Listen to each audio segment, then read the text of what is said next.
All right, Mavericks. Today we'll be talking about MavLABS and Zoom and how you can be more secure on these two software and platforms. So we'll talk first about MavLABS. So what is MavLABS?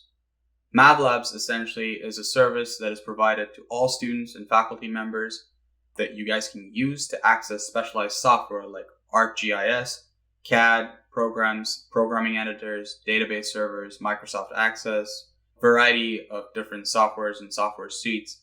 Essentially, it works on remote desktop connection, and it allows you to connect in a secure manner to a lab workstation on campus.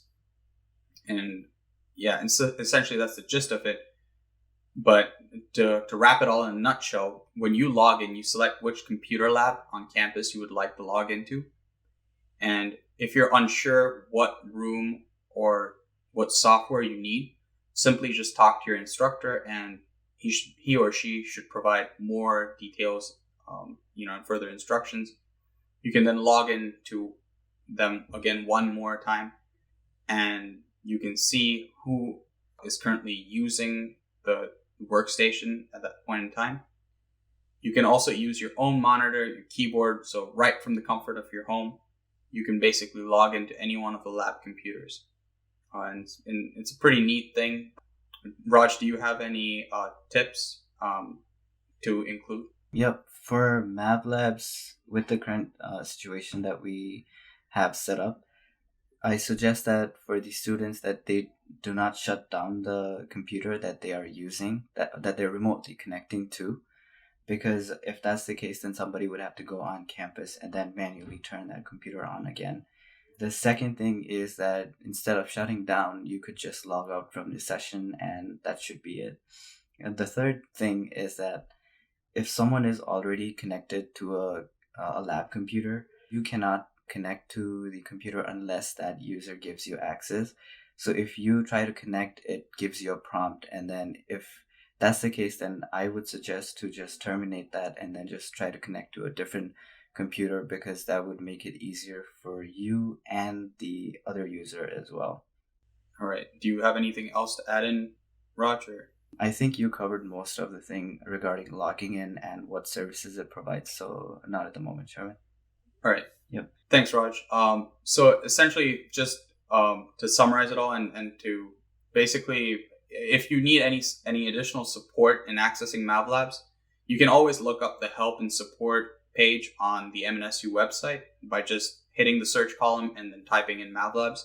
Additionally, we're also happy to take a look into any personal issues you may have with MavLABS, and you can go about doing this by submitting a ticket to IT Solutions, which you will find on the help page. Now, it's key to note that there is a service or a downtime where MavLABS will be offline. And I think that's usually for like the patches that we try to get on those computers so that, they're also secure at all the time. Correct. Yeah. And I think that concludes this episode for MavLABS. We'll talk next about Zoom and Zoom security. We use the enterprise version of Zoom, so that means it has a lot more security features than just the free version of Zoom. There is also Teams that you can use, but on a personal note, I would suggest you to use Zoom since, there's a lot of simple functionality on that than Teams. And also, Zoom also provides you with a password once you create a meeting. So it's really secure in a wide way, just to say, because you can have the secure meetings, you can just navigate to it quickly, and a lot of faculty just use that primarily. Do you have anything you want to add on that, Sherwin? Sure, yeah. You talked briefly about, security features, and Zoom's basically gone through an entire overhaul with its documentation and its policies as well, especially with the recent string of Zoom bombing cases that we've had in the past. They've really tried to rectify it and make it more user-friendly, but at the same time really focus and hone in on their security measures.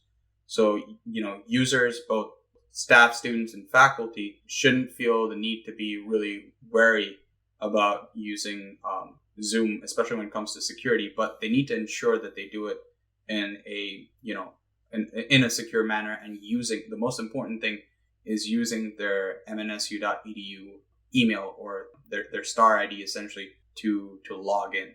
Yep.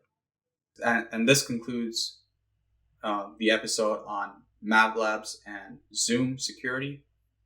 In the next episode, we'll be talking about media piracy, so stay tuned for that. Thank you.